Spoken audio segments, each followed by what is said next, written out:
Morning po sa ating lahat. Ah, Discuss ko lang po kung paano po tayo pupunta sa ating learning management system and magte-take ng PNPKI course para po makapag-submit ng ating PNPKI application form and for the validation na rin po para sa DICT. Okay po. So, before we proceed sa pagpasok sa course, kailangan po muna nating mag-log in.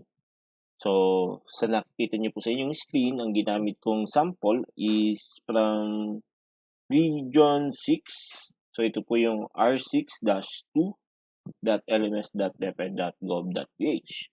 So, para po makalagin tayong mga teachers and non-teaching personnel, kailangan po natin i-click ang DepEd Commons Teachers button. And then, magre-redirect po siya sa commons.deped.gov.ph. But, hindi po tayo dito maglalagin. So, ang i-click po natin ay sign in with Google or sign in with Microsoft. For this example, ang gagamitin ko po is sign in with Google. Alam ko naman po na familiar tayo sa ating DepEd email. So, yun po yung gagamitin natin na login. So, click sign in with Google. I-type ang inyong email. And then, click yung susunod or next. I-type ang inyong password. And then, again, next. Para makapag-sign in. Mapapansin nyo po na kailangan nating i-authorize ang DepEd Commons para ma-connect niya ang ating account sa ating learning management system. Click lamang po natin ang kulay green na button or yung authorize button. And then makakapasok na po siya sa ating learning management system. Hanapin po natin ang ating course na PNPKI. Click Site Home. And then under ng category na Professional Development, makikita po natin ang course na PNPKI or Philippine National Public Key Infrastructure. I-click po natin ito. Dito, makikita nyo po na kailangan natin ng enrollment key. Saan po natin makukuha ang ating enrollment key? Ang enrollment key ay ipoprovide sa atin through a memorandum, either office memorandum or division memorandum, galing po sa ating mga DITO or RITO, sa atin po mga Information Technology Officers. This time, may gagamitin akong example na key, and then ipe-paste ko na lang siya, and then click, huwag po natin kakalimutan na i-click ang Enroll Me para makapasok po tayo sa mismong course. Kapag nakapasok na po tayo sa ating course, mapapansin natin na nandito yung form. Pwede na natin siyang i-download and then i-open natin and lagyan na natin siya ng content. Ayan, for example, last name, first name, middle name, extension if meron. And then download para malagyan naman natin siya ng picture and ng signature. May mapapanood po tayong video dito po sa overview. Ang video na mapapanood natin dito ay kung paano sagutan yung mga form na ganito po. Meron din tayong makikita na mga instructions kung para saan naman o saan pwedeng magamit ang Philippine National Public Key Infrastructure. Nandito po ang mga materials or manuals and even the frequently asked questions. Makikita po natin yan. But the important part of this course is yung activities. Bakit po siya importante? For example, na i-download na natin ang ating form at nasagutan na natin siya. Click ko lang ang download. For example, ay nasagutan na siya. Click Save. And then dito sa ating form, sa ating course, makikita natin na meron tayong activities. Sabi dito, upload PNPKI form And then meron tayong sasagutan for validation.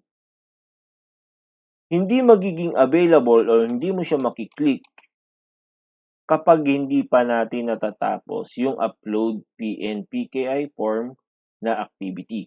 I-click natin ang upload PNPKI form activity. Sabi dito, please download and fill out the PNPKI individual certificate application form fillable version 2.4-4. Click the add submission button below, drag and drop or upload the completed form, and then click save changes button and submit the file. Okay? So, click natin ang add submission. Sa box na ito, dito po natin i-upload yung ating file. Pwede natin siyang i-drag and drop or i-search nyo gamit ang upload a file. This time, ang gagamitin ko lang is drag and drop as an example. For example, ito po yung form na nasagutan ko na.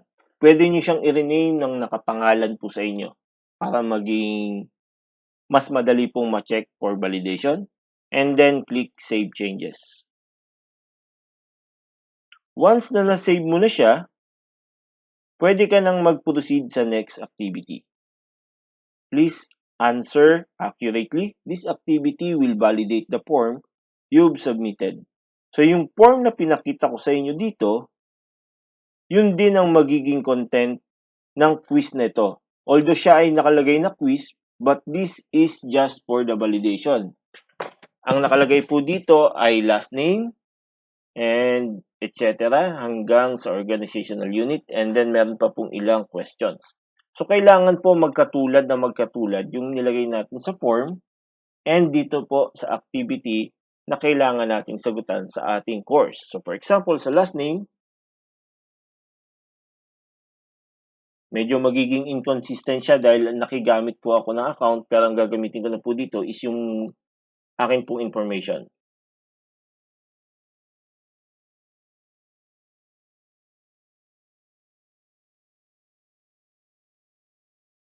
Sa fix, kapag ka po wala tayong halimbawa is junior, the third, the first, like kay Sir Salvador Manansala, the first, so ang ilalagay lang po natin is NA kung hindi siya applicable. Okay? Teen, for example, ay mag-i-input na lang po ako ng random. And then, organization, copy ko na lang po ito. And then, for the organizational unit, ICTS, ako po ay galing sa Educational Technology Unit. And then, click next page para po sa iba pang kailangan sagutan. So, unit, or ito yung ating residential address. So, ang ilalagay ko dito ay yung aming address.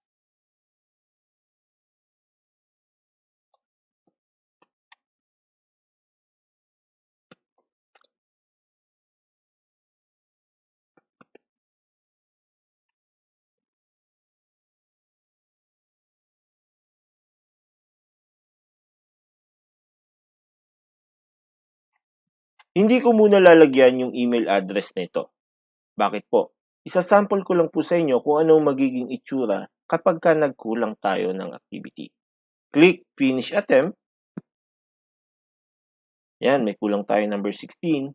Halimbawa ay hindi natin napansin na hindi pala natin nalagyan. For example, nandito sa bandang una yung na blankohan natin and naipasa po natin siya. Makikita natin na meron tayong attempt na dito, isa. But, kung titignan po natin sa activities, yan. Kahit nakapagsagot na tayo, hindi pa rin na-enable yung download certificate. Ibig sabihin, hindi pa rin po natin siya nako-complete. Wala pa rin po ditong check. Bakit po ganon? Dahil pag chinek natin siya, ibig sabihin, may kulang pa. Hindi pa natin nako-complete ito. So, pwede natin siyang i-re-attempt quiz. And then, makikita kung alin yung may kulang. Pwede mo na siyang i-click kung alin yung kulang natin. And then, type in yung kulang.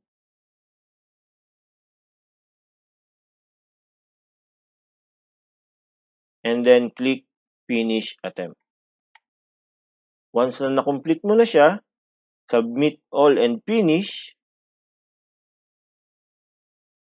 makikita natin available na ngayon yung download certificate of completion.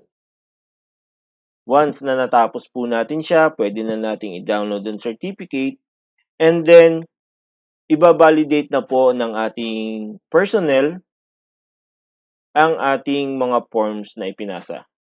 Makikita natin na 100% na yung ating activities and yung ating course ay magiging complete na rin po.